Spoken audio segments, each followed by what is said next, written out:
ഇതായിരുന്നു പിന്നീടുള്ള കുടുംബം.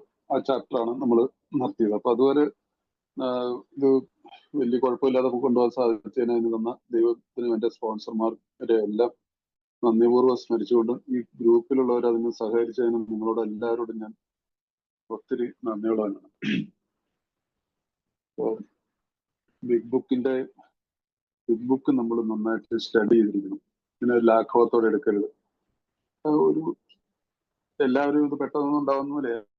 എന്നിലൊന്നും ഞാനൊന്നും ഒരു ആദ്യത്തെ വർഷം അല്ലെങ്കിൽ ഒന്നും ഈ ബിഗ് ബുക്ക് സ്റ്റഡിയിലൊന്നും വലിയ താല്പര്യമൊന്നും കാണിച്ചില്ല, മനസ്സിലായില്ല. പക്ഷെ അതിന്റെ ഒരു ഇന്ന് ഞാൻ മനസ്സിലാക്കുന്നു അത് ഒഴിവാക്കേണ്ടിയിരുന്നായിരുന്നു. അപ്പൊ അതുകൊണ്ട് ഞാനൊക്കെ കാണിച്ച അബദ്ധങ്ങൾ നിങ്ങൾ ആരും കാണിക്കരുത്.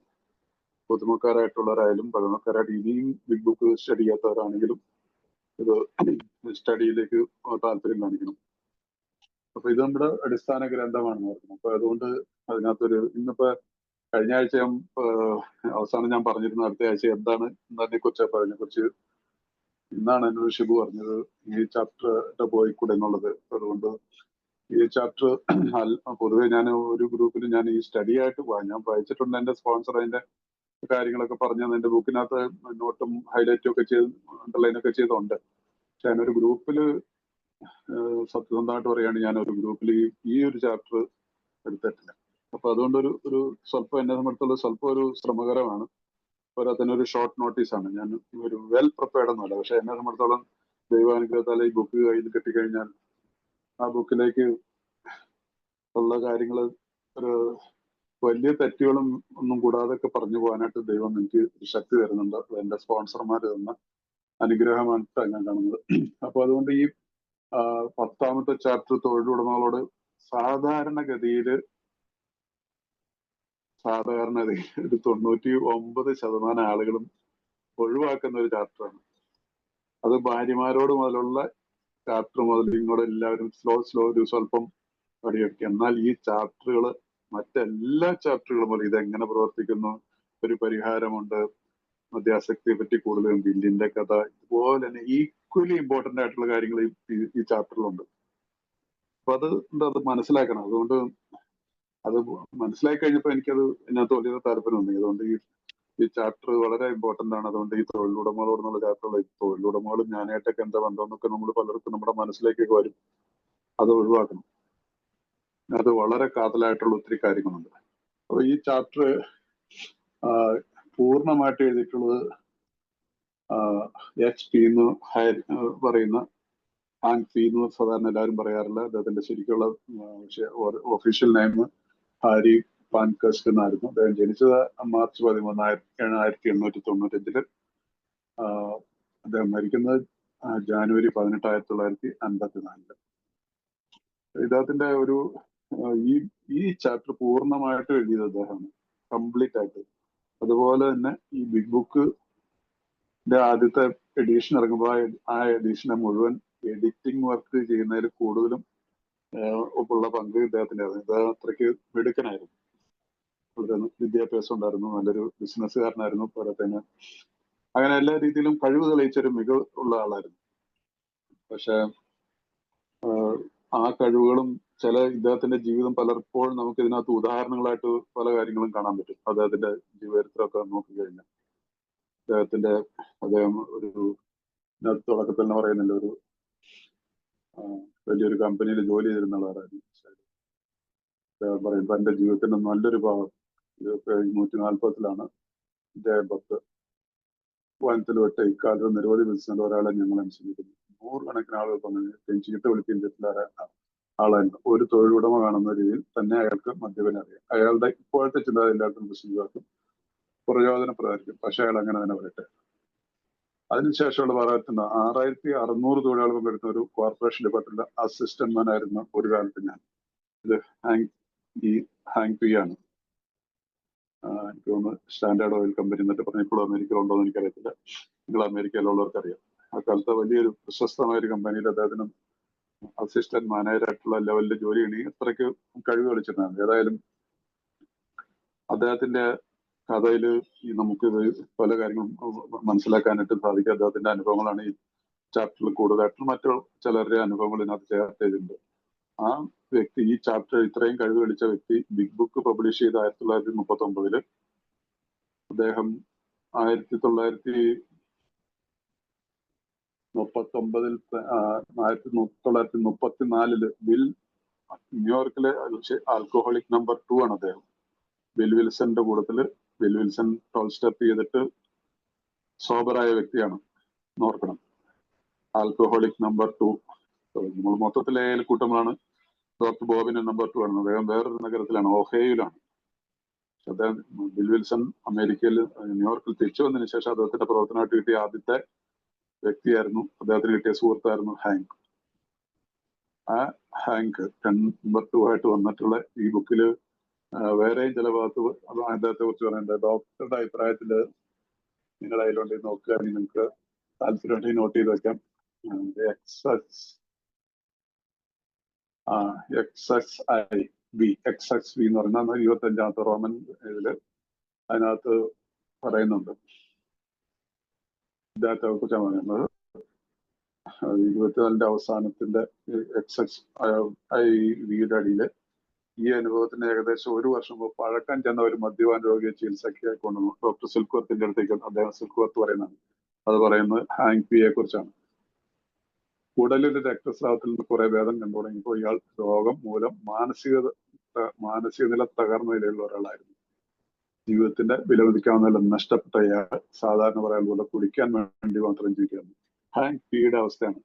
അപ്പൊ ഇദ്ദേഹത്തിന് കുടലില് അൾസർ പോലെയുള്ള ഇതുണ്ടായിട്ട്, പക്ഷെ അതിനുശേഷം ഇംഗ്ലീഷിൽ നമ്മൾ വായിക്കുകയാണെങ്കിൽ പറയുന്നത് മാനസിക നില തകർന്നെന്ന് പറയുന്നുണ്ട്. അത് ഡോക്ടേഴ്സ് ഒപ്പീനിയനില് എനിക്ക് തോന്നുന്നു XXIV ആയിരിക്കും, 29 ആയിരിക്കും.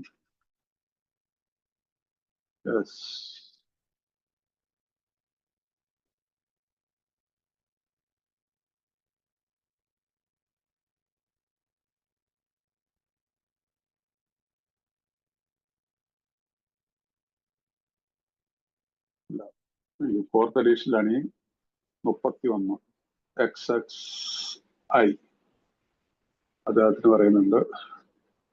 അതിൽ doctor സിൽക്വർത്തിന്റെ about 1 year prior to this accident, a man was brought to be treated chronic alcoholism.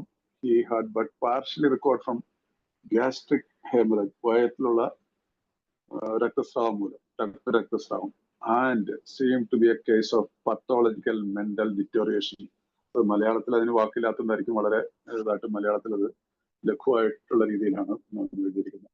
അപ്പൊ എന്ന് പറഞ്ഞാൽ വെള്ളമടിച്ച് മദ്യപിച്ച് അദ്ദേഹത്തിന്റെ ഒരു ബ്രെയിൻ ഹെമറേജ് തന്നെ സംഭവിച്ചിട്ടുള്ള ഒരവസ്ഥയില് ഒരാളെ സംബന്ധിച്ചോളം ടോട്ടലി ഹോപ്പ്ലെസ് കണ്ടീഷനുള്ള ഒരു വ്യക്തിയായിട്ട് ഈ ഹാങ് പി ഡോക്ടർ സിൽക്വർത്തിന്റെ ട്രീറ്റ്മെന്റ്. അപ്പോ അതിനുശേഷമാണ് അദ്ദേഹം റിക്കവറിയിലേക്ക് വരുന്നത്. പക്ഷേ ഡോക്ടർ സിൽക്വർത്ത് വഴിയായിരിക്കണം ബിൽ വിൽസണ് അയാളായിട്ട് ബന്ധപ്പെടുന്നതും ആയിരിക്കും. അങ്ങനെയുള്ള ഒരു ചാൻസ് തന്നെ ഉള്ളൂല്ലോ. അപ്പൊ അങ്ങനെയാണ് അദ്ദേഹം റിക്കവറിയിൽ വന്നത്. അത്രയ്ക്ക് കഴിവ് തെളിച്ച വ്യക്തിയായിരുന്നു ഇദ്ദേഹം. ബുക്ക് അദ്ദേഹം 1934 ബുക്ക് സോബറായി ബിഗ് ബുക്ക് പ്രസിദ്ധീകരിക്കുന്നത് 1939. അപ്പൊ 5 വർഷത്തെ ആ ബിഗ് ബുക്ക് പ്രസിദ്ധീകരിച്ച അതേ വർഷം തന്നെ അദ്ദേഹം റിലാപ്സ് ആയതിനു ശേഷം അദ്ദേഹം ഒരിക്കലും തിരിച്ചു വന്നിട്ടില്ല. ലേക്ക് വരാതെ കുടിച്ച് മരിക്കുകയാണ് ചെയ്തത്. അദ്ദേഹം മരിക്കുന്നത് 1954. അപ്പൊ ബിഗ് ബുക്ക് പ്രസിദ്ധീകരിച്ച് 15 വർഷം കഴിഞ്ഞിട്ടാണ് അദ്ദേഹം മരിക്കുന്നത്. ആ 15 വർഷം അദ്ദേഹത്തിന് തിരിച്ചു വരാൻ സാധിച്ചില്ല. ഈ ഇത്രയും വളരെ നല്ല രീതിയിൽ ഒരു ചാപ്റ്റർ ഉണ്ടാക്കിയ ഹാങ് പിക്ക് തിരിച്ചു വരാൻ സാധിച്ചില്ല. അപ്പൊ നമ്മള് എത്രമാത്രം തീവ്രമായ ഒരു രോഗത്തിന് അടിമകളാണെന്ന് നമ്മൾ മനസ്സിലാക്കണം. അതുകൊണ്ടാണ് ഞാൻ പറയുന്നത് ഈ ചാപ്റ്ററൊക്കെ നമ്മൾ ഇതിനെക്കുറിച്ചുള്ള കുറച്ച് ഈ ഹിസ്റ്ററി റിക്കർവേഷൻ നിങ്ങളുടെ ഈ ഗ്രൂപ്പിൽ ആരെങ്കിലും ഒക്കെ പറഞ്ഞിട്ടുണ്ടോ? ഷിബു കൊടുക്കുന്നുണ്ടെന്ന് എനിക്ക് തോന്നുന്നില്ല. അത് അല്ലെങ്കിൽ റൈറ്റിംഗ് ദ ബിഗ് ബുക്ക് എന്നുള്ള ബുക്ക് വെച്ചാൽ ഇതൊക്കെ ഇവിടെ എടുത്തതല്ല. അതിനകത്തൊക്കെ ഈ കാര്യങ്ങളൊക്കെ പറഞ്ഞിട്ടുണ്ടാവും തീർച്ചയായിട്ടും. അപ്പൊ പക്ഷെ ഞാൻ ഒരിക്കൽ കൂടി പറയുന്നതെന്ന് വെച്ചാൽ ഈ ചാപ്റ്ററുമായിട്ട് ബന്ധപ്പെട്ടിട്ടുള്ള കാര്യം ആയതുകൊണ്ടാണ് ഞാൻ ഇതിനെ കുറിച്ച് കൂടുതൽ പറയുന്നത്.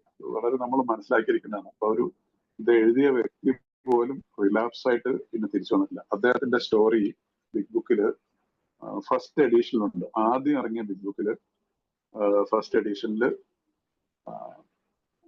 ദ അൺബിലീവർ എന്ന് പറഞ്ഞിട്ടൊരു സ്റ്റോറി ഉണ്ട്.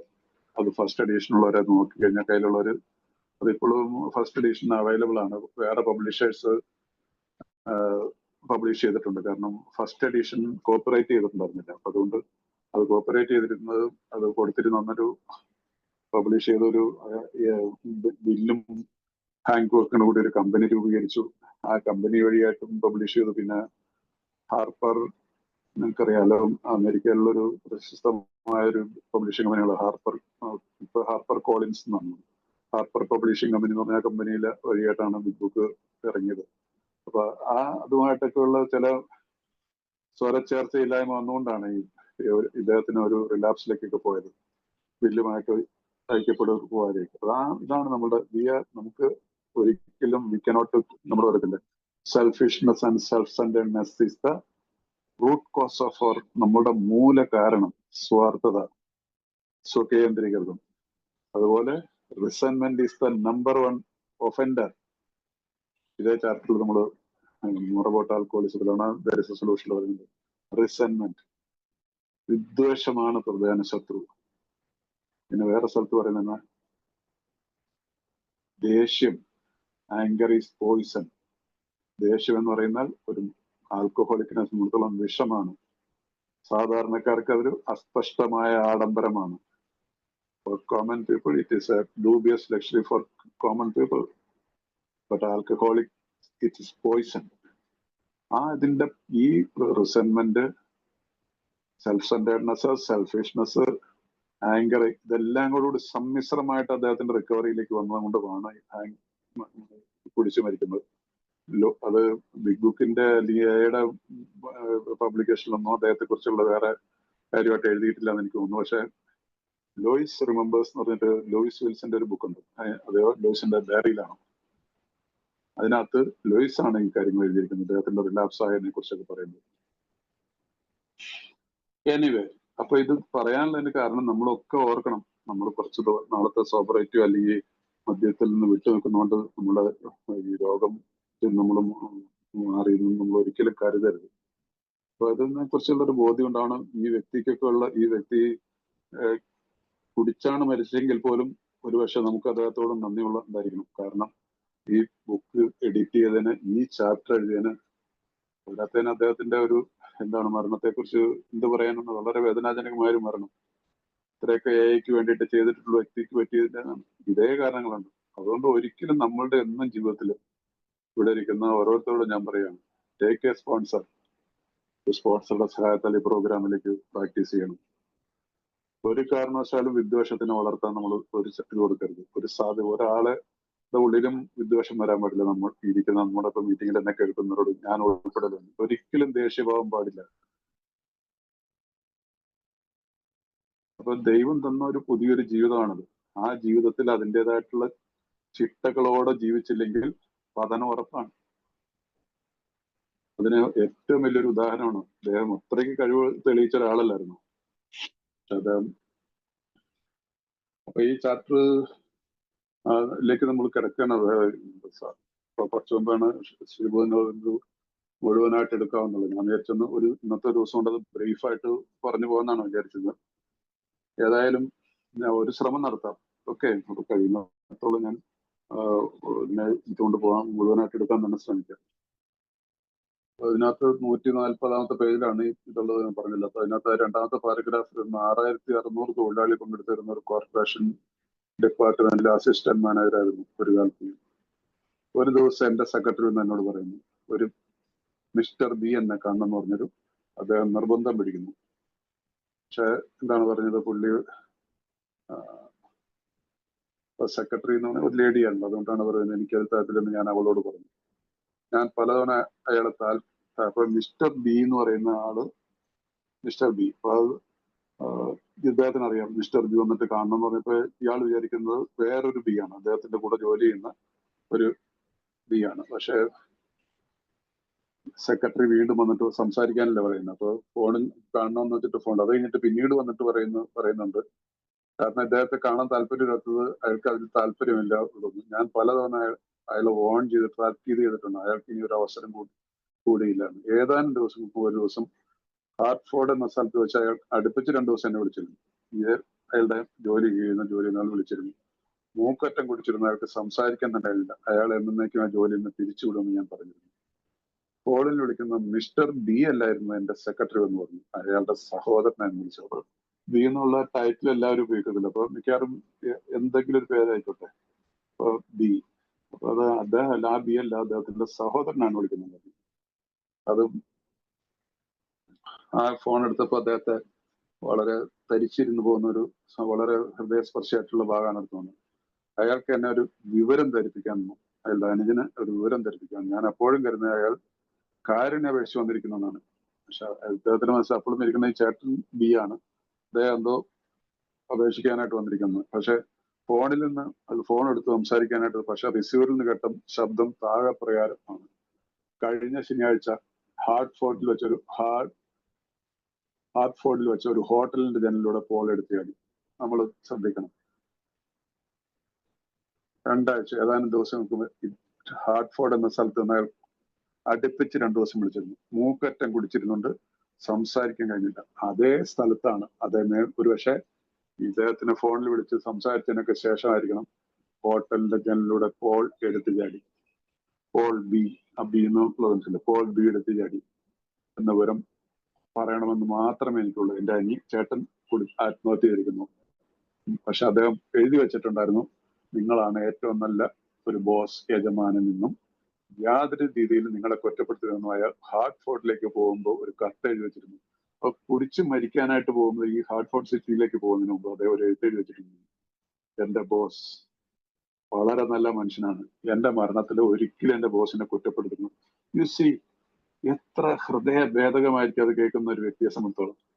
ആൽക്കഹോളിക് നമ്മളെല്ലാം ശരിക്കും കഴിവ് തെളിച്ചവരാണ്. പക്ഷെ മദ്യത്തിന്റെ ആ എന്താ പറയുന്ന ഒരു പിടി നമുക്ക് ഒരിക്കലും രക്ഷപ്പെടാൻ പറ്റാത്ത രീതിയിൽ നമ്മൾ വരിഞ്ഞു മുറുക്കുകയാണ് ചെയ്യുന്നത്. ഇത്രയ്ക്ക് നല്ലൊരു എംപ്ലോയി, നല്ലൊരു വർക്ക് ചെയ്യുന്ന ഒരാള് എഴുതി വെച്ചിട്ട് മരിക്കുകയാണ്. അദ്ദേഹത്തോട് കുടിച്ചതിന് ശേഷം വിളിച്ചതിന് ശേഷം അദ്ദേഹം വളരെ അദ്ദേഹത്തിന് മോശമാറി ഈ ബോസ് പെരുമാറിയിട്ടാണ്. ആ മനുഷ്യന്റെ ഉള്ളിൽ അപ്പോഴും യാതൊരു ഇല്ലാതെ ആ മദ്യപാനി ശുദ്ധമായിട്ട് വളരെ നല്ല മനസ്സോട് മരിച്ചിട്ടാണ് മരിക്കുന്നതിന് മുമ്പ് എഴുതി വെച്ചിട്ടാണ് പോയത്. അപ്പോൾ ഈ കഥയിലെ ഈ ചാപ്റ്ററിലെ 1ാമത്തെ ആത്മഹത്യയുടെ കഥയാണിത്. Suicide number 1. അടുത്തതിലേക്ക് പോവാം. മറ്റൊരവസരത്തിൽ എന്റെ മേശപ്പുറത്തിരുന്ന ഒരു കത്ത് ഞാൻ തോന്നപ്പോൾ ഒരു പത്രത്തിന്റെ കഷ്ണം താഴെ വീണു. അതെനിക്കുണ്ടായിരുന്ന ഏറ്റവും നല്ല സെയിൽസ്മാന്റെ ചരമക്കുറിപ്പായിരുന്നു. ഈ കമ്പനിയിൽ, സ്റ്റാൻഡേർഡ് ഓയിൽ കമ്പനി, അവിടെ ജോലി ചെയ്തിരുന്ന ഹാങ്ക് എന്നോട് അസിസ്റ്റന്റ്മാർ, ഈ ഹാങ്ക് എഴുതുന്നയാളെന്നോട് അസിസ്റ്റന്റ്മാരാണ്. അദ്ദേഹത്തിന്റെ ഒരു കവർ എന്തെടുത്തപ്പോ ഒരു പത്രത്തിന്റെ കഷ്ണം താഴെ വീണു. അതിനകത്ത് നോക്കിയപ്പോ അതിനകത്ത് അദ്ദേഹത്തിന്റെ കമ്പനിയിൽ ജോലി ചെയ്യുന്ന സെയിൽസ്മാന്റെ മരണ വാർത്തയെ കുറിച്ച് നമ്മൾ പത്രത്തിലൊക്കെ ലോപിച്ചോടി എന്ന് പറഞ്ഞിട്ട് 2 ആഴ്ച തുടരെ കുടിച്ചതിന് ശേഷം അയാളുടെ കാലിന്റെ പെരുവിരൽ ഒരു നിറച്ച തോക്കിന്റെ കാഞ്ചിയിലും തോക്കിന്റെ കുഴലറ്റം അയാളുടെ വായ്ക്കകത്തും വെച്ച് നിറയൊഴിച്ചു. 6 ആഴ്ചക്ക് മുമ്പ് ഞാൻ അയാളെ കുടിക്കുന്നതിൽ പിരിച്ചുവിട്ടിട്ടുണ്ട്. ആലോചിച്ചു നോക്കി. കാലിന്റെ പെരുവിരൽ വെച്ചിട്ട് കാഞ്ചിയിൽ വെച്ചിട്ട് ചവിട്ടിയിട്ട് വായിലേക്ക് തോക്ക് വെച്ചിട്ട് വെടിവെക്കാനുള്ള ചങ്കൂറ്റം മദ്യപാനികൾക്കല്ലാതെ ആർക്കുണ്ടാവും? അദ്ദേഹത്തിന് ആരെ ഞെട്ടലുണ്ടാക്കിയിരുന്നു. കാരണം അദ്ദേഹത്തെ ജോലിയിൽ നിന്ന്, അദ്ദേഹത്തിന്റെ കുടി കാരണം നമ്മുടെ ഹാങ്ക് അദ്ദേഹത്തെ പിരിച്ചുവിട്ടിരുന്നു. Suicide number 2. മറ്റൊരു അനുഭവം, വളരെ ദൂരെ വെർജീനിയ നിന്നൊരു സ്ത്രീയുടെ ദുർബലമായ ശബ്ദം ഒഴിയെത്തി. അവൾക്ക് അറിയേണ്ടിയിരുന്നത് അവളുടെ ഭർത്താവിന്റെ കമ്പനി ഇൻഷുറൻസ് ഇപ്പോൾ നിലവിലുണ്ടെന്നായിരുന്നു. അന്നേക്ക് 4 ദിവസം മുമ്പ് അയാളുടെ വീടിനോട് ചേർന്നുള്ള വിറക് പുരിയിൽ തൂങ്ങിച്ചത്തിരുന്നു.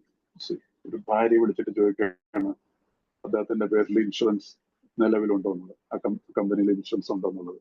ചോദിച്ചപ്പോൾ അറിയുന്ന എന്താണ്, 4 ദിവസം മുമ്പ് ഈ വ്യക്തി അദ്ദേഹത്തിന്റെ വീടിനോട് ചേർന്നുള്ള വിറക് പുരിയിൽ തൂങ്ങിച്ചത്തിരുന്നു. Suicide number 3. അയാൾ വളരെ സമർത്ഥനും ജാഗ്രതയുള്ളവന്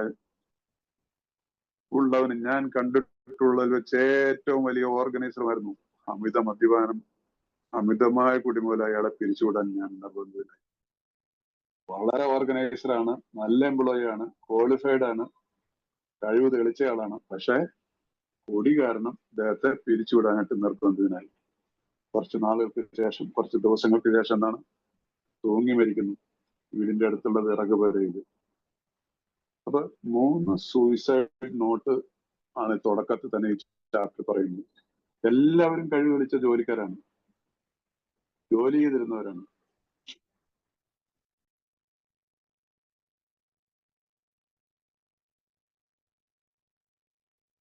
സോ നമ്മൾ ഇതിനെക്കുറിച്ച് വളരെ ചിന്തിക്കണം. നമ്മളാരും വ്യത്യസ്തരല്ലെന്ന് ഓർക്കണം. നമ്മളാരും ഇതിൽ നിന്ന് വ്യത്യസ്തരല്ല. ഈ 3 വ്യക്തികൾ നമുക്ക് വേണ്ടിയിട്ട് അവരൊക്കെ മരിച്ചു എന്ന് നമ്മൾ കരുതണം. അപ്പൊ ഈ പ്രോഗ്രാം നിലനിന്ന് പോകും. നമ്മുടെ ആൽക്കഹോളിക്സ് അനോണിമസ് എന്നുള്ള ഈ പ്രോഗ്രാം നിലനിന്ന് പോകണമെങ്കിൽ ഞാൻ ഇതിനെക്കുറിച്ച് അറിഞ്ഞിരിക്കണം. ഞാൻ ഈ പ്രോഗ്രാം പ്രാക്ടീസ് ചെയ്തിരിക്കണം. ഞാൻ ഇത് പ്രാക്ടീസ് ചെയ്താൽ മാത്രമാണ് വേറൊരാളെ നമുക്ക് സഹായിക്കാൻ സാധിക്കുള്ളൂ. ഇതിന്റെ എത്രമാത്രം ഇതിന്റെ ഇമ്പോർട്ടൻസ് ഉണ്ടെന്നുള്ളത് നമ്മളെല്ലാവരും മനസ്സിലാക്കും. സോ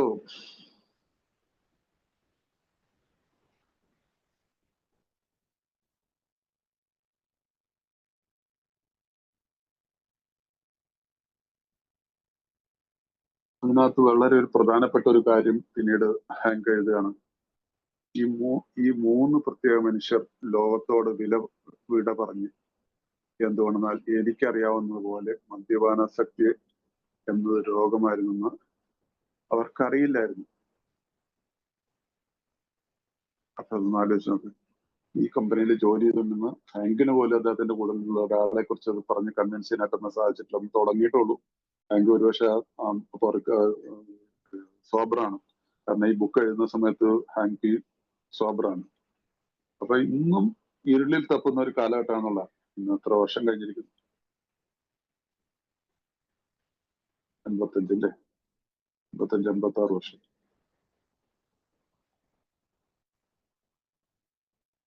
ഇന്നും ഇരുളിൽ തപ്പുകയാണ് മനുഷ്യൻ. ആൽക്കഹോളിസം ഒരു രോഗമാണെന്ന് ലോകത്തിനോട് പറഞ്ഞ് കൺവിൻസ് ചെയ്യാനായിട്ട് ഇന്നും നമുക്ക് വളരെ വളരെ കുറച്ച് പേർ മാത്രമേ സാധിച്ചിട്ടുള്ളൂ. വളരെ കുറച്ച്. ഒരുപക്ഷെ വെസ്റ്റേൺ അമേരിക്കയിലും UK ഒക്കെ എനിക്ക് തോന്നുന്ന അവിടെ കുറച്ചുകൂടെ ഒരുപാടുണ്ട്. പക്ഷെ ഇന്ന് നമ്മുടെ ഇന്ത്യയില് നമ്മൾ വളരെ കുറച്ച് ആളുകളിലേക്ക് ഇത് മെസ്സേജ് കൺവേ ചെയ്യാൻ സാധിച്ചിട്ടുള്ളൂ. ഇന്നും പലപ്പോഴും അതിനകത്തൊരു നമ്മളുടെ ഭാഗത്തുനിന്ന് ഒരു തെറ്റുണ്ട്. ശരിയായിട്ടുള്ള രീതിയിൽ ഇതിന്റെ മെസ്സേജ് കൺവേ ചെയ്യാനായിട്ട് നമ്മൾ മദ്യപാനികൾക്ക് സാധിച്ചിട്ടില്ല. അവരവരുടെ ജീവിതമാണല്ലോ. ഒരു കൺസിസ്റ്റന്റ് ആയിട്ടുള്ള ഒരു സോബറേറ്റി ഇന്ത്യയിൽ വളരെ കുറവാണ്. 50 വർഷം കഴിഞ്ഞവരോ 40 വർഷം കഴിഞ്ഞവരൊക്കെ വളരെ കുറച്ചുള്ളൂ. 25 വർഷം കഴിഞ്ഞവരോ അതിനെ കുറച്ചുള്ളൂ. അപ്പൊ അതുകൊണ്ട് ഇന്ന് അതിനനുസരിച്ച് പിന്നെ ഈ റിക്കവറിയിൽ വന്നതിന് ശേഷം എവിടെയോ റിക്കവറി വന്ന ആളുകളൊക്കെ എത്രമാത്രം, ഞാൻ ഉൾപ്പെടെ എത്രമാത്രം വർക്ക് ചെയ്യുന്നുണ്ടെന്നുള്ളതിനെ കുറിച്ച് നമ്മൾ 15 വർഷമാണ് ഡോക്ടർ ബോബ് സോബറായിട്ടിരുന്നിട്ടുള്ളൂ. 15 വർഷത്തിലെ പുള്ളി 5000 പേരെ 12 സ്റ്റെപ്പ് ചെയ്തു. 15 വർഷം 5000 പേര്. അപ്പൊ എത്രമാത്രം ടൈം അദ്ദേഹം 5000 പേരുമായിട്ട് ആ കാലത്ത് പറഞ്ഞ് മനസ്സിലാക്കി അവരെ മീറ്റിങ്ങിലേക്ക് പറഞ്ഞുകൂടെ അവർക്ക് വേണ്ട ട്രീറ്റ്മെന്റ്. അദ്ദേഹം ട്രീറ്റ്മെന്റ് അതിന്റെ ഇവിടെ നടത്തിയിരുന്നു. സൗജന്യമായിട്ട് മദ്യപാനികൾക്കൊക്കെ ആരോഗ്യ പ്രശ്നം ഉണ്ടായിരുന്നു. 15 വർഷം കൊണ്ട് 5000. ഞാനിന്ന് 28 വർഷം കഴിഞ്ഞ് 29 വർഷം കഴിഞ്ഞിട്ട് 29ലേക്ക് എത്താൻ പോകുന്നു. എനിക്ക് തോന്നുന്നു ഞാൻ ഒരു 500 പേരോട് മാക്സിമം ഞാൻ മെസ്സേജ് പാസ് ചെയ്തിട്ടുണ്ടാവും, സ്റ്റെപ്പിംഗ് ചെയ്തിട്ടുണ്ടാവും. എത്രമാത്രം ഒരു ദയനീയമായിട്ടുള്ള അവസ്ഥയായിരിക്കും ഓരോരുത്തരുടെ. അത് ഞാൻ വളരെ ആക്റ്റീവായിട്ട് ഉള്ള കാലം മുഴുവൻ ആക്റ്റീവായിട്ട് നിന്നിട്ടുള്ളൂ. എന്നിട്ട് പോലും, കാരണം ഇന്ന് നമ്മളെല്ലാം സ്വാർത്ഥതയിൽ നിന്ന് നമ്മൾ വിട്ടുപോകാനായിട്ട്, നമ്മുടെ പ്രശ്നം സ്വാർത്ഥത എന്ന് പറഞ്ഞാലും സ്വാർത്ഥത എന്ന് പറഞ്ഞൊരു കാര്യത്തിലേക്ക് നമ്മൾ കള്ളടിച്ച് ബോധം കെട്ട് ആഴ്ചകളോളം ജോലിക്ക് പോകാതെ എല്ലാം കിടന്ന ആളുകളാണ്. പക്ഷെ റിക്കവറിയിൽ വന്നു കഴിഞ്ഞാൽ പിന്നെ മീറ്റിങ്ങിന് പോകാൻ സമയമില്ലാതെ വരും. കുറച്ച് നാൾ കഴിയുന്നു മീറ്റിങ്ങിന് പോകാൻ സമയമില്ല, ഒരാളെ സഹായിക്കാനായിട്ട് ഒരു 12 സ്റ്റെപ്പിങ്ങിന് പോകാനായിട്ട് സമയമില്ലാതെ വരുന്നു. എല്ലാവർക്കും പിന്നീടുള്ളൊരു അത് മനസ്സിലാക്കാമല്ലോ. എല്ലാവർക്കും സ്വയം ആലോചിച്ച് കഴിഞ്ഞാൽ മനസ്സിലാക്കാം ഞാൻ എത്രമാത്രം സത്യസന്ധത കാണിക്കുന്നുണ്ട് ആൽക്കഹോളിക്സ് അനോണിമസ് എന്ന ഈ പ്രോഗ്രാം മറ്റുള്ളവരിലേക്ക് പകർത്താനായിട്ട്. അതൊരു പാകപ്പഴയായിട്ടെന്നുള്ളത് എനിക്ക് തോന്നുന്നു. എൻ്റെ അഭിപ്രായം ഞാൻ പറഞ്ഞെന്നുള്ളൂ. യോജിക്കാം വിയോജിക്കാം. അപ്പോ ഇത് ഈ ഒരു രോഗമാണെന്നുള്ളതിനെ കുറിച്ച് ഇന്നും ഇന്ത്യയിൽ ഏതായാലും ഒരുപാട് ആളുകൾക്ക് ഇന്നും ഇങ്ങനെ ഒരു ആൽക്കഹോളിക്സ് അനോണിമസ് ഒരു കൂട്ടായ്മ ഉണ്ടെന്ന് തന്നെ വളരെ നമ്മുടെ കേരളത്തിൽ തന്നെ എനിക്ക് തോന്നുന്ന ചില ജില്ലകളിലൊന്നും ചില സ്ഥലങ്ങളിലൊന്നും കാര്യമായിട്ടൊന്നും മീറ്റിങ്ങുകളും ഗ്രൂപ്പുകളും വന്നില്ല. ഈ എന്താണ് പറയുന്നത്, ചെങ്ങന്നൂര്, തിരുവല്ല, പിന്നെ ഏറ്റുമാനൂര് ഒക്കെ ഒന്ന് രണ്ട് ഗ്രൂപ്പുകളൊക്കെ ഉണ്ട്. പക്ഷെ അങ്ങനെ ഈ ഒരു ഭാഗത്തേക്ക് വന്നു കഴിഞ്ഞാൽ പിന്നെ ഗ്രൂപ്പുകളില്ല. തിരുവല്ലയിലൊക്കെ ഓരോ ഗ്രൂപ്പുകളൊക്കെ ഉണ്ടെങ്കിലും അവിടെ അത്രമാത്രമൊക്കെ ആക്റ്റീവ് ആണെന്ന് എനിക്കറിയത്തില്ല. അതുപോലെ തന്നെ ഇങ്ങോട്ട് വന്നു കഴിഞ്ഞാൽ കണ്ണൂർ സൈഡിലേക്ക്, കാസർഗോഡ് ആ ഭാഗത്തൊക്കെ മീറ്റിങ്ങുകൾ അവിടെ കുറച്ചാണ്. ചില പ്രാദേശികമായിട്ട് അവിടെ ഇവിടെയൊക്കെ ഉണ്ടെന്നുള്ളത്. അങ്ങനെയല്ല ഇന്നത്തെ നമ്മുടെ കേരളത്തിലെ വന്നതിന്റെ അനുസരിച്ച് നോക്കുമ്പോൾ ഓരോ താലൂക്കുകളിലും ഓരോ ഗ്രൂപ്പുകൾ ഉണ്ടാവുന്നുണ്ടാവും. ഇപ്പൊ എവിടെയോ സ്വാർത്ഥതയും ഇപ്പൊ ഈ പറഞ്ഞ ഈ ഹങ്ങിന് പറ്റിയതാണ്. ശരിക്കും സംഭവിച്ചതാണ് നമ്മുടെ നാട്ടിൽ പറയാൻ. വിദ്വേഷം, ദേഷ്യം, സ്വാർത്ഥത, സ്വകേന്ദ്രീകൃതം, അഹങ്കാരം, ഈ സമ്മിശ്രമായിട്ടുള്ള ഒരു കാര്യത്തിലാണ് ആൽക്കഹോളിക്സ് അനോണിമസിന്റെ വളർച്ച നമ്മുടെ നാട്ടിൽ വളരെ ഒരു ലിമിറ്റഡ് ആയിട്ടുള്ളത്. അത് ഞാൻ പറഞ്ഞല്ലോ, ആർക്കെങ്കിലും അത് വിയോജിക്കാം അല്ലെങ്കിൽ യോജിക്കാം. എനിക്ക് അതിനകത്ത് പ്രശ്നമില്ല. പക്ഷെ തുറന്നു പറയുന്നതിനകത്ത് എനിക്ക് എന്റെ അനുഭവമാണ് ഞാൻ പറയുന്നത്.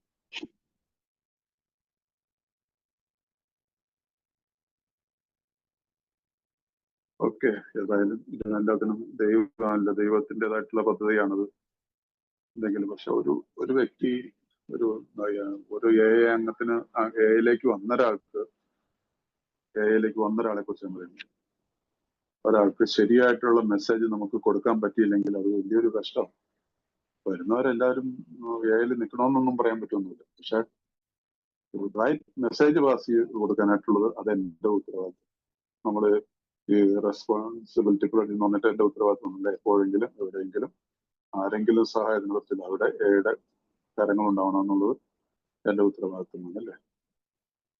അതെന്റെ ഉത്തരവാദിത്വമാണെങ്കിൽ അത് എത്രമാത്രം അത് ആ പ്ലഡ്ജ് ഉത്തരവാദിത്വം ഉണ്ട് പാലിക്കുന്നുണ്ടെന്നുള്ളത് സ്വയം ആലോചിച്ച് നോക്കണം.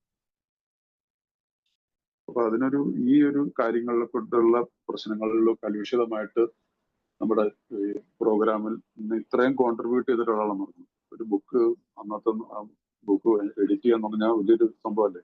ഇദ്ദേഹം അൺബിലീവർ എന്ന് പറഞ്ഞിട്ടാണ് ഇദ്ദേഹത്തെ കുറിച്ച് എഴുതിയിരിക്കുന്നതെങ്കിൽ ഇദ്ദേഹം എത്തിയസ്റ്റ് അല്ലായിരുന്നു എന്ന് പറയുന്നത്. പക്ഷെ ഇദ്ദേഹം ഒരു അഗ്നോസ്റ്റിക് തന്നെയായിരുന്നു പറയുന്നത്, ബില്ലിനെ പോലെ തന്നെ. പക്ഷെ ഇദ്ദേഹത്തിന് ഇത്തിരി ചില വാശികളുണ്ടായിരുന്നു ചില കാര്യങ്ങളിൽ.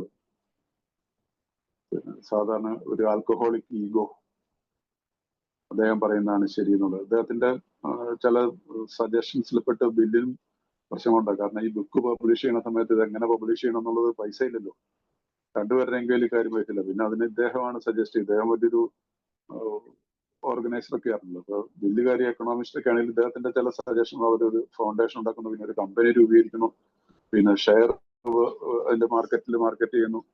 അങ്ങനെ പല രീതിയിലും അതൊക്കെയാണ് പിന്നീട് പ്രശ്നങ്ങളിലേക്ക് പോയത്. അതുകൊണ്ടാണ് നമ്മുടെ ഇന്ന് ഈ ട്രഡീഷനിലൊക്കെ ഈ ഫൈനാൻഷ്യൽ ആയിട്ടുള്ള കാര്യങ്ങൾ നമ്മളെ ഒരുപാട് സൂക്ഷിച്ചു പോകണം എന്നുള്ളതൊക്കെ പിന്നീട് ഉരുത്തിരിഞ്ഞു വരാൻ ഈ പാരമ്പര്യങ്ങളിലും ഏഴാമത്തെ പാരമ്പര്യത്തിനകത്തേക്കുള്ള സെൽഫ് സപ്പോർട്ടിങ്ങിനെ കുറിച്ചും പിന്നെ മറ്റു ഈ വസ്തുക്കളെ കുറിച്ചൊക്കെ പറയുന്നുണ്ടല്ലോ പാരമ്പര്യം. അത് ബില്ല് പിന്നീട് അതിനെ കുറിച്ചൊക്കെ ഉണ്ടാക്കാനുള്ള ഒരു കാരണതായിരിക്കും.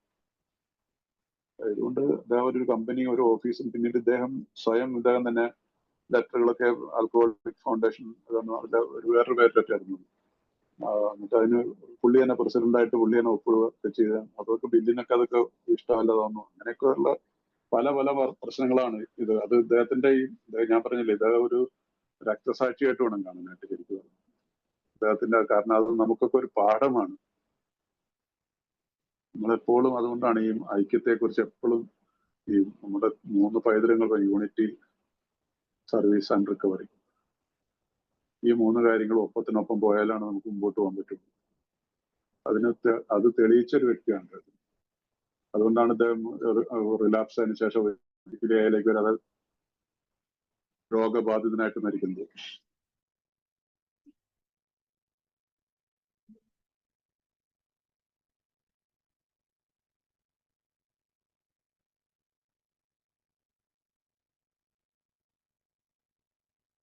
അദ്ദേഹത്തിന്റെ ഈ പിന്നീട് 141 പേര് ഏറ്റവും അടിയിലത്തെ പാരഗ്രാഫിൽ എഴുതുന്നത് ആധുനിക തൊഴിലുടമകൾ ഏതാണ്ട് എല്ലാവരും തന്നെ ഞങ്ങളുടെ സഹായത്തിന്റെ പ്രധാനത്തെക്കുറിച്ചും അതിന്റെ ധാർമ്മിക ഉത്തരവാദിത്തെക്കുറിച്ചും ബോധ്യമുള്ളവരാണ്. ഈ ഉത്തരവാദിത്തങ്ങൾ നിർവഹിക്കാൻ അവർ പരമാവധി ശ്രമിക്കുന്നു. ആധുനിക ഇന്നത്തെ കാലത്ത് ഞാൻ മുമ്പ് പറയില്ല, അമേരിക്കയിൽ ആണ്, പക്ഷെ ഇന്ത്യയിലല്ല.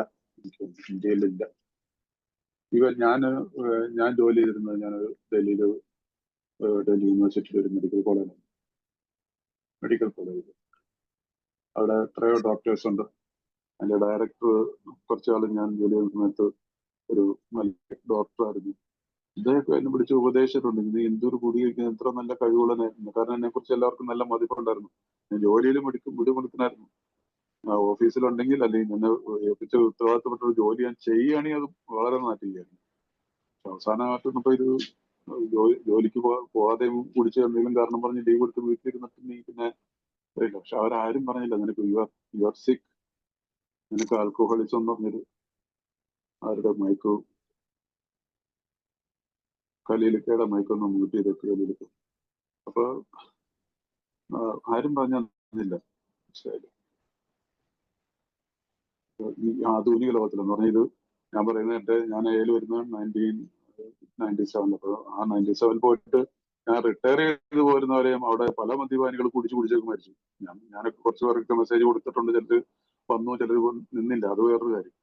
പക്ഷെ ഒരു തോന്നില്ല. പോരാതിന് ഞാൻ മനസ്സിലാക്കിയത് ഈ ഇന്ത്യൻ മെഡിസിൻ, ഇന്ത്യയിൽ MBBSനുള്ള കോഴ്സിനുള്ള ആൽക്കഹോളിസത്തെ കുറിച്ച് അങ്ങനത്തെ അവർക്ക് ആപ്പാടെ കണ്ടൊരു 1 hour 2 hour ക്ലാസ് ആയിട്ട് കൊടുക്കുന്നു.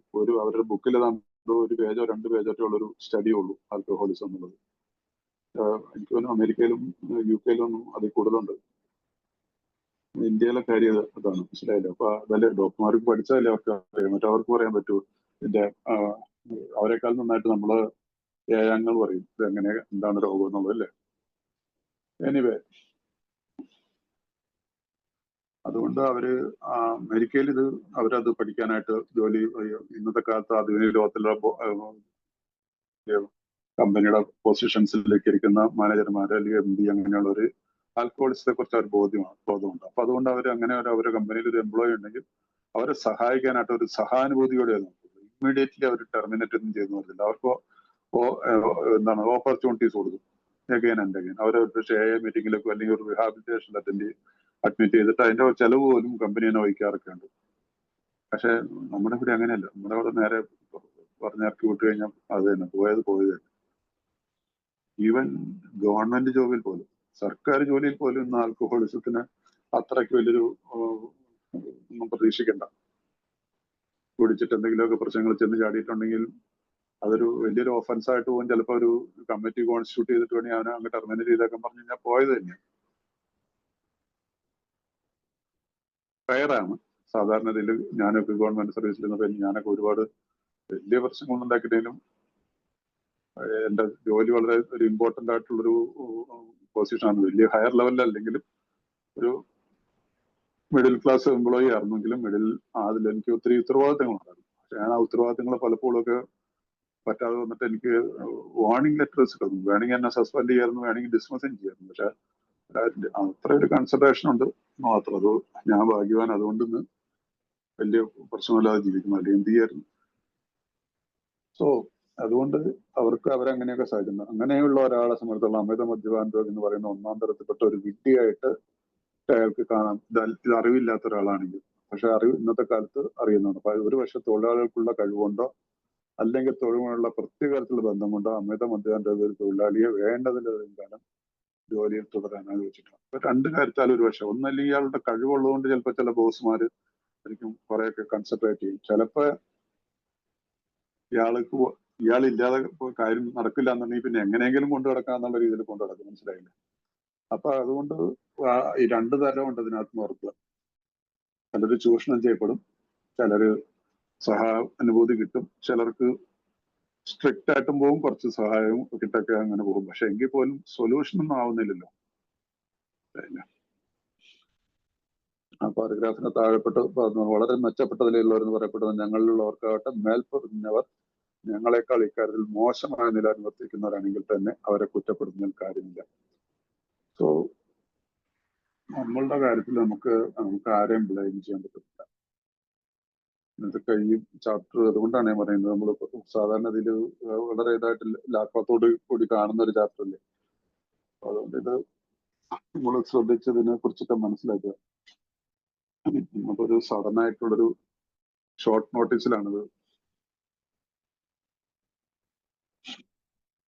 എനിക്കിത്തിരി ഇടയ്ക്കിത്തിരി നോക്കേണ്ട ഒരു ബിക്കില്ല. അതാണ് ഇടയ്ക്കിടയ്ക്ക് നിന്നുമായിട്ട് ഞാൻ ഒന്ന് വായിച്ചു പോകുന്നത്.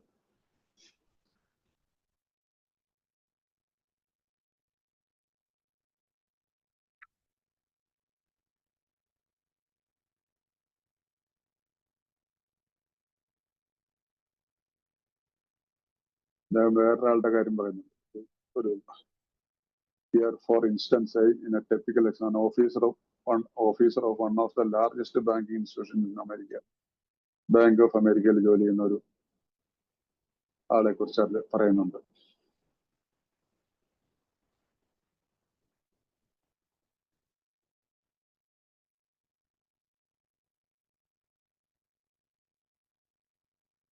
ഓക്കെ,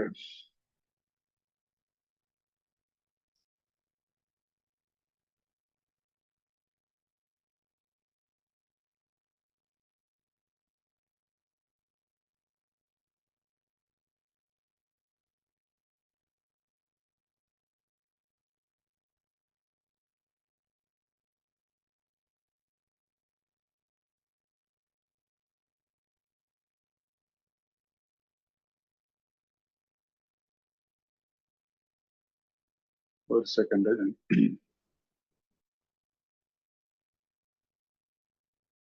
ഓക്കെ, അതുകൊണ്ട് ബാങ്ക് ഓഫ് അമേരിക്കയിലെ അദ്ദേഹത്തിന്റെ കഥയിൽ കൂടി ഒന്ന് പോകാം. ഇപ്പൊ ഇവിടെ ഉദാഹരണം താഴെ പറയുന്ന ഒരു മാതൃക ഉദ്ധരിക്കാം. അമേരിക്കയിലെ ഒരു ബാങ്കിങ് സ്ഥാപനത്തിലെ ഉയർന്ന ഉദ്യോഗസ്ഥനായ ഒരാൾക്ക് ഞാൻ കുറെ നാളായി കുടിക്കാതിരിക്കുകയാണെന്ന വിവരം അറിയും.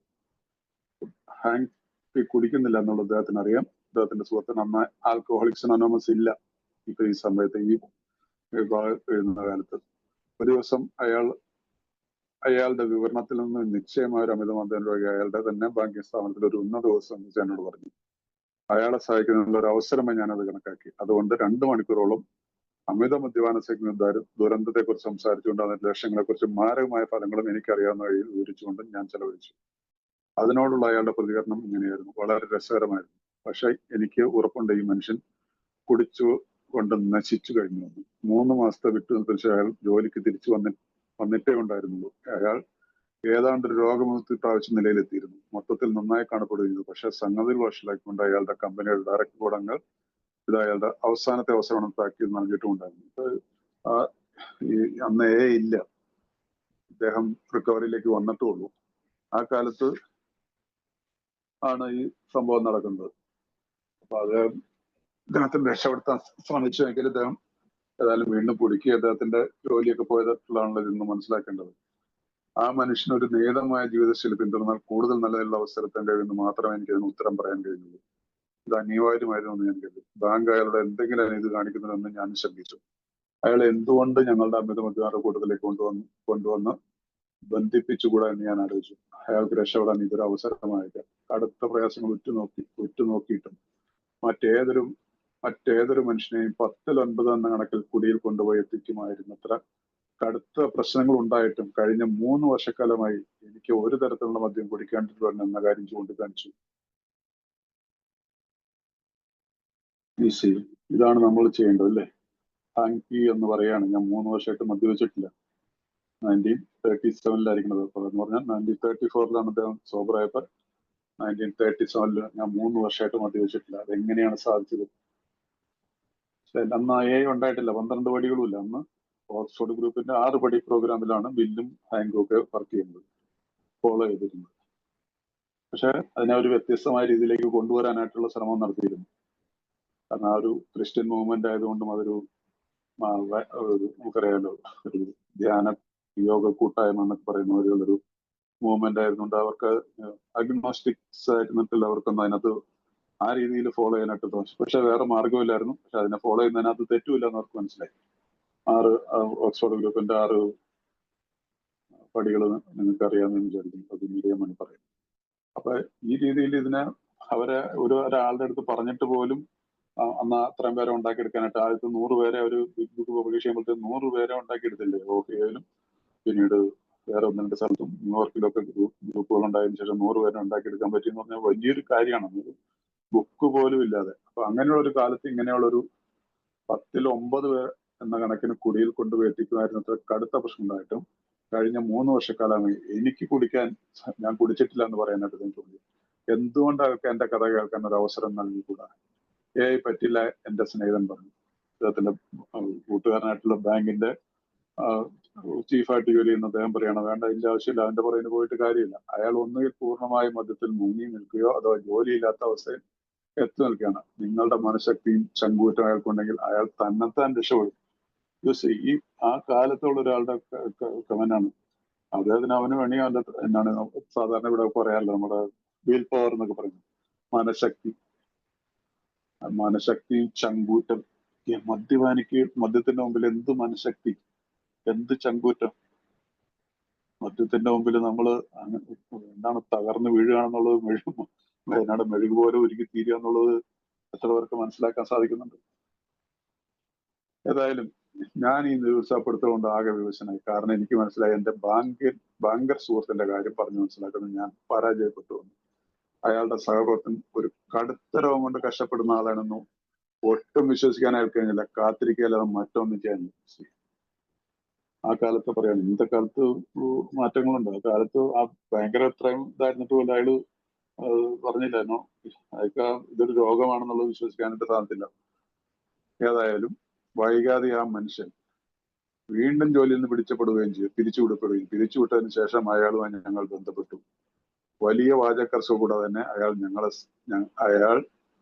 ഞങ്ങളെ സഹായിച്ച തത്വങ്ങളും നടപടിക്രമങ്ങളും സ്വീകരിക്കാൻ തയ്യാറായി. ഞങ്ങൾ സുനിശ്ചിതമായ രോഗമുക്തിയുടെ പാതയിലെത്തി. ഈ സംഭവം ഒരു അമിത മദ്യപാന രോഗി യഥാർത്ഥത്തിൽ അനുഭവിക്കുന്ന യാതനയെ കുറിച്ച് മനസ്സിലാക്കാൻ എന്നെ സഹായിച്ചു. എല്ലാം ഇതാണ് ചിലപ്പോൾ പറയാറില്ല, നമ്മള് എല്ലാം തകർന്നാലാണ് പടിയിലേക്ക് വരുള്ളൂ എന്ന് പറയുന്നത്. നമ്മുടെ അധ്യായം രണ്ടാമത്തെ അധ്യായം വായിക്കും, ഇതെങ്ങനെ പ്രവർത്തിക്കും എന്നുള്ള മറ്റല്ലേ. ഞങ്ങളുടെ പാത തികച്ചും പിന്തുടരും പരാജയപ്പെടുകയുള്ള വിരളമാണ്. 57-ാമത്തെ പേര്. ഈ ലളിതമായ പരിപാടിയിലേക്ക് പൂർണ്ണമായി ചേരാൻ പറ്റുന്നവരോ അതിന് കഴിയുന്നവരോ ചിലരാണ് രോഗശമനത്തിന് തങ്ങളോട് തന്നെ സത്യം നിലയ്ക്കാൻ ശാരീരിക മാനസിക കാര്യങ്ങൾ കഴിവില്ലാത്തവരായ ശേഷം മിക്കവാറും അവരത്രയ്ക്ക് നിർഭാഗ്യവാന്മാരാണ്. അതെന്താണ് പിന്നീട് പറയുന്നത്? അവരുടെ കുറ്റം കൊണ്ടല്ല അവരാ രീതിയിൽ ശിക്ഷിക്കപ്പെട്ടതായി കാണുന്നത്.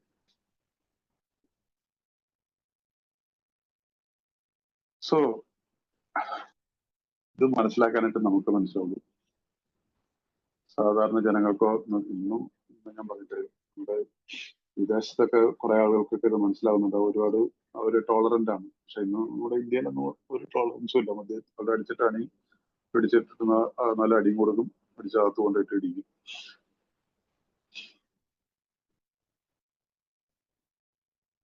നിങ്ങൾ സഹായിക്കാൻ ആഗ്രഹിക്കുന്ന അതിനിടയ്ക്ക് ഞാൻ നിങ്ങളോടൊരു ഞാൻ പറഞ്ഞിട്ട് ഒരന്ന് ആ കാലത്ത് ഉണ്ടായിരുന്നില്ല. അവർ പ്രിൻസിപ്പൾസിനെ കുറിച്ച് അവരന്ന് പറഞ്ഞിരുന്നത്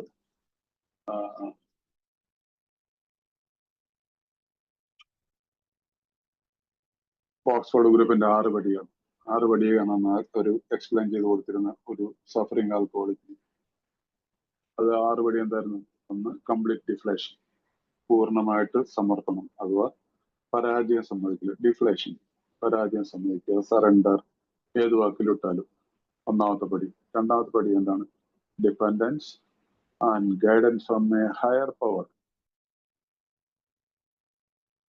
2ാമത്തെ പടി അതായിരുന്നു, ദൈവത്തിലുള്ള ഒരു ആശ്രയത്വം ആൻഡ് ആ നിർദ്ദേശങ്ങൾ, ഗൈഡൻസ്, അതിൽ നിന്ന് കിട്ടുന്ന ദൈവികമായിട്ടുള്ള നിർദ്ദേശങ്ങൾ. 3ാമത്തെ പടി എന്തായിരുന്നു? Moral inventory. ഇപ്പൊ നമ്മൾ ഉപയോഗിക്കുന്ന 4ാമത്തെ പടി, ധാർമ്മികമായിട്ടുള്ള കണക്കെടുപ്പ്.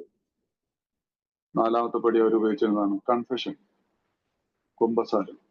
ഇപ്പൊ നമ്മള് 5ാമത്തെ പടി നമ്മൾ ഉപയോഗിക്കുന്നത് തന്നോട് തന്നെ, ദൈവത്തോടും മറ്റൊരാളോടും നമ്മളുടെ ഈ കുറവുകളെ നമ്മൾ ഏറ്റുപറയുന്നു. 5ാമത്തെ പടി അവരുപയോഗിച്ചിരുന്ന റെസ്റ്റിറ്റ്യൂഷൻ, പരിഹാരക്രിയ. നമ്മൾ ചെയ്തിട്ടുള്ളതിന്, തെറ്റുകൾക്ക്, കുറ്റങ്ങൾക്ക്, ദ്രോഹം ചെയ്തവരോടൊക്കെ പരിഹാരം ചെയ്യുന്നു. 6 continued work with other alcoholics. നമ്മുടെ 12ാമത്തെ പടി, having had a spiritual awakening as the result of these steps, we practice these principles and നമ്മൾ മറ്റുള്ളവരെ സഹായിക്കാനായിട്ട് പ്രത്യേക വാക്ക് കിട്ടുന്നത്.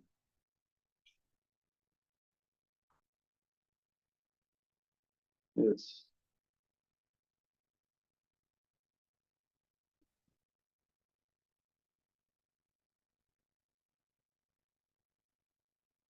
Having had a spiritual awakening as a result of these steps, we try to carry this message.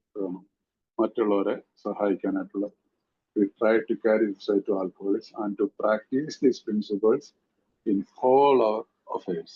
നമ്മളുടെ ജീവിതത്തിലെ എല്ലാ മേഖലകളിലും നമ്മൾ ഞാനത് പറഞ്ഞു ഇടയ്ക്ക് ഈ ചാപ്റ്ററിൽ ഇത് അവര് അന്നത്തെ സ്പിരിച്വൽ പ്രിൻസിപ്പിൾസ്, കാരണം ഇതൊരു അന്ന് 12 പടി ഇല്ല, അതുകൊണ്ടാണ് ചിലർക്ക് ഇപ്പൊ ഈ വാട്സ്ആപ്പ് ഗ്രൂപ്പിന്റെ 6 പടി എന്താണെന്ന് അറിഞ്ഞുകൂടെങ്കിൽ അവരുടെ അറിവിലേക്ക് പറഞ്ഞാണ്. അത് നമ്മുടെ ബിഗ് ബുക്കില് ഇംഗ്ലീഷിലാണെങ്കിൽ 4th എഡിഷനിൽ 263ാമത്തെ പേജില് ഹി സോൾഡ് ഹിംസെൽഫ് ഷോർട്ട് എന്ന് പറഞ്ഞൊരു സ്റ്റോറി ഉണ്ട്, അതിനകത്ത് കൊടുത്തിട്ടുണ്ട്.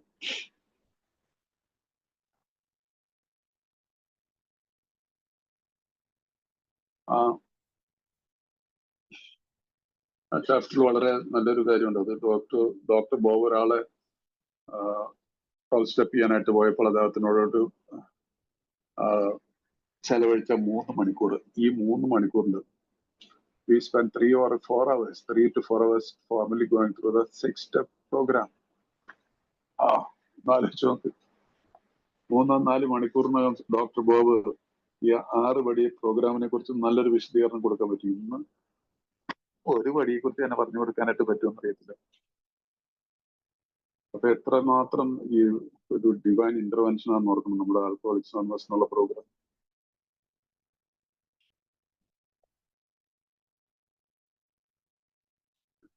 ഓക്കെ, 141 ലാസ്റ്റ് പാരഗ്രാഫിലേക്ക്, നിങ്ങൾ സഹായിക്കാൻ ആഗ്രഹിക്കുന്നെങ്കിൽ നിങ്ങളുടെ കുടിയെക്കുറിച്ചോ കുടിക്കാത്ത അവസ്ഥയെക്കുറിച്ചോ അവഗണന പുലർത്തുന്നതായിരിക്കും നല്ലത്. നിങ്ങളൊരു മുഴുക്കുടിയനോ മിതമായി കുടിക്കുന്ന ആളോ മദ്യം കൈകൊണ്ട് തൊടുകയോ ചെയ്യാത്ത ആളാണെങ്കിൽ തന്നെയും നിങ്ങൾക്ക് ചില ശക്തിയായ അഭിപ്രായങ്ങൾ ഉണ്ടായിരിക്കാം. മിക്കവാറും അടിസ്ഥാനരഹിതമായ മുൻവിധികൾ നമ്മളുടെ രോഗത്തിന്റെ വലിയൊരു ഇതാണ്, അടിസ്ഥാനമായ മുൻവിധികൾ, പ്രിജുഡീസ്.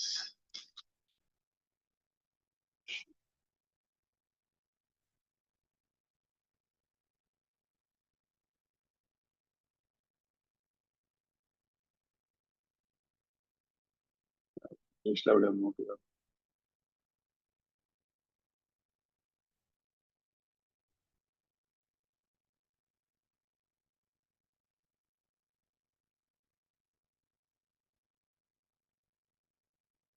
ഓക്കെ, മിക്കവാറും അടിസ്ഥാനരഹിതമായ മുൻവിധികൾ. മിതമായി മദ്യം കഴിക്കുന്ന ഒരാൾ മദ്യം ഒട്ടും തന്നെ കഴിക്കാത്ത ഒരാളേക്കാൾ വലിയ മദ്യപാനിയോട് കൂടുതൽ വെറുപ്പുള്ള ആളായിരിക്കാം. വല്ലപ്പോഴും കഴിക്കുന്ന നിങ്ങൾക്ക് അതിൽ നിന്ന് കിട്ടുന്ന പ്രതികരണങ്ങൾ സ്വയം വിലയിരുത്താൻ പറ്റുകയും പല കാര്യങ്ങളെക്കുറിച്ചും ഉറച്ച അഭിപ്രായം സ്വീകരിക്കാൻ സാധിക്കുകയും ചെയ്യുന്നു. എന്നാൽ ഒരു അമിത മദ്യപാനിയെ സംബന്ധിച്ചിടത്തോളം അത് എപ്പോഴും അങ്ങനെയല്ല. ഒരു മിതം മദ്യപാനിക്ക് ആവശ്യമായ മദ്യം കഴിക്കാനും അതോ മദ്യം ഒട്ട് വേണ്ടെന്ന് വെക്കാൻ പറ്റുന്നു. നിങ്ങൾക്ക് വേണമെന്ന് തോന്നുമ്പോൾ നിങ്ങൾ കുടി നിയന്ത്രിക്കുന്നു. ഒരു സുന്ദര സായനത്തിൽ സ്വല്പം മദ്യം കഴിക്കുകയും പിറ്റേന്ന് അതിരാവിലെ സുഖമായി ഉണർന്നെണീറ്റ് തലയാട്ടിക്കൊണ്ട് തല ജോലി വ്യാപൃതം ചെയ്യാൻ നിങ്ങൾക്ക് കഴിയുന്നു. നിങ്ങളെ സംബന്ധിച്ചോളം മദ്യം യഥാർത്ഥ പ്രശ്നമല്ല, അത് മറ്റൊരാൾക്ക് എങ്ങനെ പ്രശ്നമായി തീർന്നു കാണുവാൻ നിങ്ങൾക്ക് കഴിയില്ല. അങ്ങനെ പ്രശ്നമായി തീർന്നാൽ നട്ടല്ലില്ലാത്തവൻ പമ്പര വിഡ്ഢിയുമാണെന്ന് നിങ്ങൾക്ക് തോന്നുന്നു. സാധാരണ ഒരു തൊഴിലുടമയായിട്ടുള്ള ഒരാൾക്ക് അയാളൊരു നോർമൽ ഡ്രിങ്കറാണെങ്കിൽ അയാൾക്ക് ഒരിക്കലും ഇതൊരു രോഗമാണെന്ന് പറഞ്ഞാൽ അവരെപ്പോഴും ഇൻസിസ്റ്റ് ചെയ്യത്തില്ല. നമ്മളിപ്പോ ഒരു സാധാരണ നമ്മുടെ കുടുംബത്തിൽ തന്നെ ആണെങ്കിൽ നമ്മൾ ആരോടും പറയുന്നത് ഞാൻ ഇങ്ങനെ ആൽക്കഹോളിസം ആയിരുന്നു ഒരു പ്രോഗ്രാം വഴി പോകുന്നു. അപ്പൊ അവർ എന്തൊന്നും പ്രോഗ്രാം അവർക്ക് മനസ്സിലാവില്ല. അവര് പറയും ഞാനും കുടിക്കൂലോ, ഞാൻ ആഴ്ചയിൽ 3 ദിവസം കുടിക്കാലും 4 ദിവസം കുടിക്കാലും ഞാൻ ദിവസം കഴിക്കുന്നവരുണ്ടെന്ന് പറയും. ഇതിന്റെ രോഗാവസ്ഥ മനസ്സിലാക്കിയെടുക്കാന്ന് പറഞ്ഞാൽ വളരെ ബുദ്ധിമുട്ടാണ്. അതുകൊണ്ട് ഈ ചാപ്റ്റർ ഇന്നത്തെ കാലത്ത് ഇത് എനിക്ക് തോന്നുന്നു വിദേശത്തൊക്കെ ഒരുപാട് ഈ നമ്മുടെ ബിഗ് ബുക്ക് ഇല്ലാത്ത കമ്പനികളൊന്നുമില്ല. അവർക്ക് നല്ല നല്ല കമ്പനികളാണ്. അവരുടെ ലൈബ്രറികളൊക്കെ ബിഗ് ബുക്കിനൊക്കെ ഒരു ബിഗ് ബുക്ക് സൂക്ഷിക്കും അവര്. മനസ്സിലായി.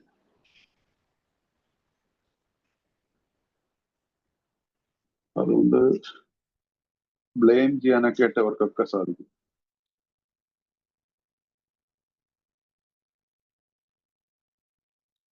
I well remember that shock I received when a prominent doctor in Chicago told me of cases where pressure of the spinal fluid actually അതല്ല.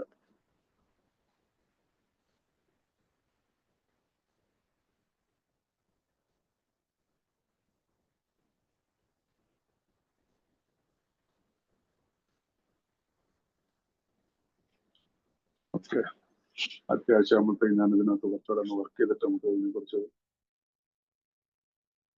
കുറച്ചുകൂടെ നല്ല രീതിയിൽ നമുക്ക് എടുക്കാൻ നോക്കാം കേട്ടോ. ഒരു അമിത മദ്യപാനിയായി ബന്ധപ്പെടുമ്പോൾ ഒരു മനുഷ്യനെ എങ്ങനെ ഇത്ര ബുദ്ധിമാനും നിലത്തുവാതിരുവാറ് കഴിയുമെന്നവനെ മാറുമെന്നും കഴിയുമെന്ന് സ്വാഭാവികം വെറുപ്പ് ആർക്കും ഉണ്ടാക്കുക. ഈ ദൂരം നിങ്ങൾ കൂടുതൽ നന്നായി മനസ്സിലാക്കുമ്പോൾ പോലും നിങ്ങളുടെ മേൽ പറഞ്ഞ വെറുപ്പ് വർദ്ധിക്കാനാണില്ല. സോ അതുകൊണ്ട് ഞാൻ ഇന്നിപ്പോ നമുക്കിവിടെ വെച്ച് നിർത്താം. അത് കഴിഞ്ഞിട്ട് നമുക്ക് അടുത്ത ആഴ്ച കണ്ടിന്യൂ ചെയ്യാം. നേരത്തേക്ക് ഞാൻ കുറച്ചുകൂടെ ചാപ്റ്റർ ഒന്ന് എൻ്റെ ഇംഗ്ലീഷ് ബുക്കിൽ പല കാര്യങ്ങളും മാർക്ക് ചെയ്തിട്ടുണ്ട്, മലയാളത്തിൽ മാർക്ക് ചെയ്തിട്ടുണ്ട്. അപ്പൊ ഒന്ന് സ്റ്റഡി ചെയ്തിട്ട് എടുക്കാം. അതുകൊണ്ട് നമുക്ക് ഇന്ന് ഇവിടെ നിർത്തിയിട്ട് അടുത്ത 1/2 മണിക്കൂർ സമയമുണ്ടല്ലോ, നിങ്ങളുടെ അനുഭവങ്ങൾ പങ്കുവയ്ക്കാം. അതുപോലെ എന്തെങ്കിലും ചോദ്യങ്ങളുണ്ട്, ഇത്രയും നമ്മൾ എടുത്തതിനെ കുറിച്ചൊക്കെ ഒരു എന്തെങ്കിലും സംശയങ്ങൾ ഉണ്ടെങ്കിൽ ചോദിക്കാം പ്ലീസ്. നിങ്ങളോട് എനിക്ക് അപേക്ഷിക്കാനുള്ളത് പെട്ടെന്ന് മീറ്റിംഗിൽ ഇറങ്ങി ഓടാതെ തുറന്നൊരു സംവാദത്തിന് വരിക, സംവാദിക്കുക. നമുക്ക് എത്രമാത്രം നിങ്ങളുടെ ഒരു ചോദ്യം മറ്റു പലർക്കും പ്രയോജനപ്പെടും. അതുകൊണ്ട് ഈ ചാപ്റ്റർ ഞാൻ പറയുന്നതിന് വളരെ ഇമ്പോർട്ടൻ്റ് ആയിട്ടുള്ള ഒരു ചാപ്റ്റർ തന്നെയാണ്. അതുകൊണ്ട് തൊഴിലുടമകളോട് ഇതിനൊക്കെ എന്താ അറിഞ്ഞിരിക്കണം, വളരെ അറിഞ്ഞിരിക്കണം. ഇപ്പൊ തന്നെ ഇത്രയും വായിച്ചപ്പോൾ തന്നെ നമുക്ക് അത്ര അറിവുകൾ കിട്ടിയില്ലേ. ഫോർക്കസ്റ്റ് എന്ന് പറയുന്ന ഹരി എന്നാണ് അദ്ദേഹത്തിന്റെ പേര്. ഹരിയെ കുറിച്ച് നമുക്ക് പറയാം. അദ്ദേഹത്തിന്റെ ദുരന്തങ്ങൾ, അദ്ദേഹത്തിന്റെ ജീവിതത്തിൽ വന്ന മദ്യപാനികളെ കുറിച്ചുള്ള ആളുകൾ, ഇതൊക്കെ നമ്മൾ സ്റ്റഡി ചെയ്യുമ്പോൾ നമുക്ക് മനസ്സിലാകും. അതുകൊണ്ട് നമ്മുടെ ബിഗ് ബുക്കിനെ നമ്മൾ ശരിക്കും അറിഞ്ഞിരിക്കണം. അതുകൊണ്ട് നമ്മൾ ഇറങ്ങി ഓടാതെ പറ്റുന്ന കഴിയുന്നിടത്തോളം അടുത്ത 25 മിനിറ്റോളം ഉണ്ടാകുന്നിടയ്ക്ക് നമുക്ക് നല്ലൊരു, ഇതിന് മുമ്പത്തെ ചാപ്റ്ററിലാണെങ്കിലും കുഴപ്പമില്ല, എനിക്ക് എന്തെങ്കിലും സംശയങ്ങൾ അതിനകത്തുണ്ടെങ്കിൽ നിങ്ങൾക്ക് ചോദിക്കാം. അപ്പോൾ ഇന്ന് ഇത്രയും എന്നോട് കേട്ടിരുന്നതിന് എന്നെ സഹകരിച്ചതിനും എല്ലാവരോടും നന്ദി പറയുന്നു. നന്ദി, നമസ്കാരം.